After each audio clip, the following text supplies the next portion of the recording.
আব্বা তুমি এতদিন ধরে বাসার যাও না কি লিগে তোমার ছাড়া ঘুমায় না, তোমার ছাড়া একটু ভালো লাগে না।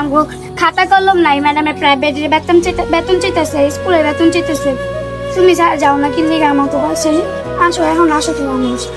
তোমার যে ভালো লাগে না সেটা আমি জানি, কিন্তু তোমার মায়ের যন্ত্রণা তো আমার ভালো লাগে না। তোমাদের যা কিছু লাগে সবকিছু আমি দিব, কিন্তু তোমার মায়ের যন্ত্রণা তো আমার ভালো লাগে না, সেই জন্য আমি বাসায় যাই না। বুঝছো, কি লাগবে তোমাদের বলো, আমি দিয়ে দেবো তোমাদেরকে।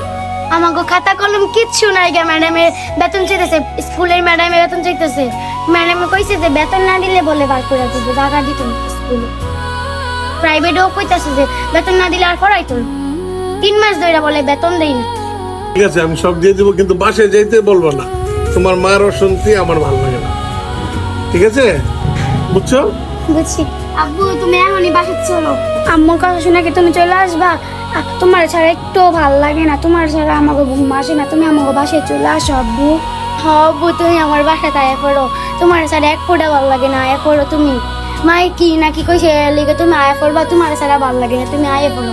তুমি জানো তোমাদের জন্য তো আমার মনটাও কাঁদে, কিন্তু আমি কেন যাই না? তোমার মা যে একজন আছে, ও আমাকে অনেক যন্ত্রণা দেয়, বুঝছো? আমি চাই তোমরা যা কিছু বলো সবকিছু তোমাদেরকে দেবো, কিন্তু তোমার মার কাছে যেতে বলবো না আমাকে, বুঝছো? তোমার মার যন্ত্রণা আমার একদম ভালো লাগে। তোমাদের যা কিছু লাগে আমি সব তোমাদেরকে দিতে বাধ্য, ঠিক আছে?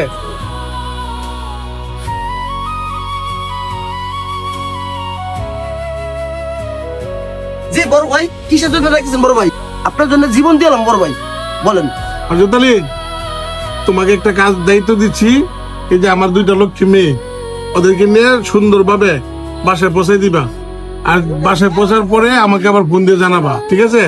যদি কোনো সমস্যা হয় পরে কিন্তু আমি তোমাকে এই শহরে থাকতে দিব না, বুঝছো? জি বস, আপনি টেনশন করবেন না, আমি যাচ্ছি। ওই ড্রাইভার সাথে যাও, ও তোমাদেরকে সুন্দর করে বাসায় পৌঁছে দিবে।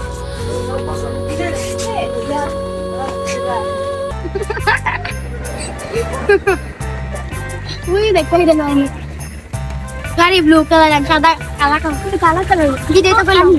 আঙ্কেল আপনার গাড়িটা এত সুন্দর, মিউজিক আছে, আয়না আছে, ফ্যান আছে। আঙ্কেল আপনার নাম্বারটা দিয়ে দেন, আমরা আব্বু আপনার আম্মুরে নিয়ে আপনার গাড়ি দিয়ে ঘুরবো।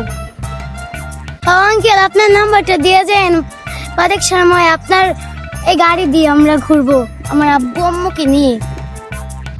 এই যে লোক কি আম্মা জান, তোমার আব্বুর কাছে আমার নাম্বার আছে। ফয়সাল ভাই, অনেকদিন পরে তো আসলেন, কি অবস্থা? বাড়ির সবাই ভালো আছে? আছে ইনশাআল্লাহ ভালো ইসলামী ভাই কেমন আছে? আছে, মোটামুটি সবাই সুস্থই আছে এখন পর্যন্ত। আল্লাহ আপনার আপনার ব্যবসা বাণিজ্য দোকানপাট?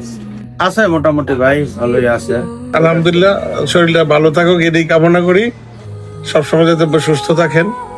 আছে ইনশাআল্লাহ ভাই, আছে, আল্লাহ রাখছে এখন পর্যন্ত সুস্থই। এখন আল্লাহ দিলে একটু ভালোর দিকে শরীরটা। দুলা ভাই কেমন আছেন? ভালো। ভাই কেমন আছেন? হ্যাঁ ভালো। আপনি বাসায় যান না, আমার বোনটার এত কষ্ট দিতেছেন। দুলা ভাই আপনি জানেন না যে আপনার ছাড়া আমার বোনটার কষ্ট হয়? সবই বুঝি, কিন্তু তোমার বোন তো আমাকে শান্তি দেয় না, সেজন্য তো আমি যাই না। আপনি যদি এইরকম দোকানে দোকানে পড়ে থাকেন তাহলে আমার বোনের কি হবে? বোনের শান্তি দেয় না মানে?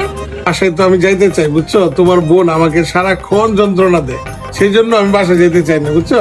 আচ্ছা তাইলে বাসায় যান, ওই যে আমার বোন অনেক কষ্ট করতেছে, বোনের কাছে যাইতে হইব, বোনের খেয়ালও তো রাখতে পারেন। দুলাভাই আপনি তো না খাইতে খাইতে শুকিয়ে গেছে।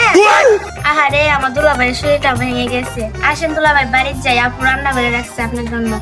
দুলা ভাই একটু একটু শারীরিক কথা শুনতেও হয়। উঠেন উঠেন, তাড়াতাড়ি চলেন, বাসায় যেতে হইব।